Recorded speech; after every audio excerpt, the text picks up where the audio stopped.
I recently had the pleasure of working with a nutritional supplements company, and they're actually a call center. So what they do is they publish these really colorful brochures, and they send out 100,000 of them at a time to people's homes. And then their phones start ringing. They've got great products. Now, these salespeople have 3 to 8 minutes on these calls to make a friend, to build trust and rapport, and make recommendations that they want these clients to be taking.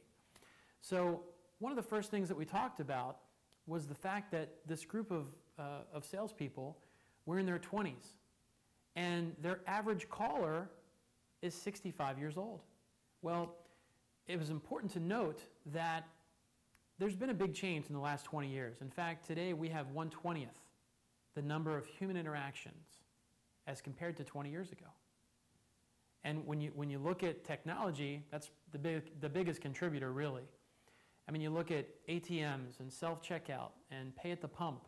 And then, of course, you've got all these things that we use to seclude ourselves nowadays: social media, text messaging, email. Gosh, all these technological advances that take us away. You drive down the highway, and instead of the family having a conversation with one another, you see the kids in the back seat with the headphones on watching the DVD player like zombies. So, you know, there's a lot less human interaction today as compared to 20 years ago. So we had this conversation with this call center, this group of 20-somethings, whose clients were average 65 years old. While we all need that human interaction, we all need it, the 65-year-olds miss it because they used to have it. And so we talked about how to bring that back. So here we raised a topic.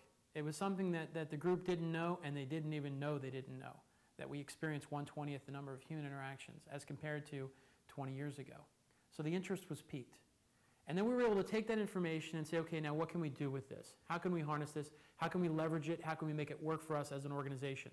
We've got 3 to 8 minutes on the phone with our clients. How can we make the experience more human?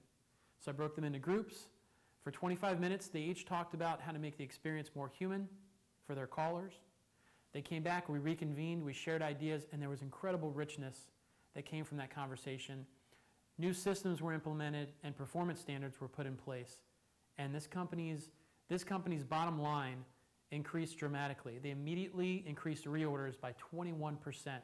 Their average ticket order went from $102 to $123, like that.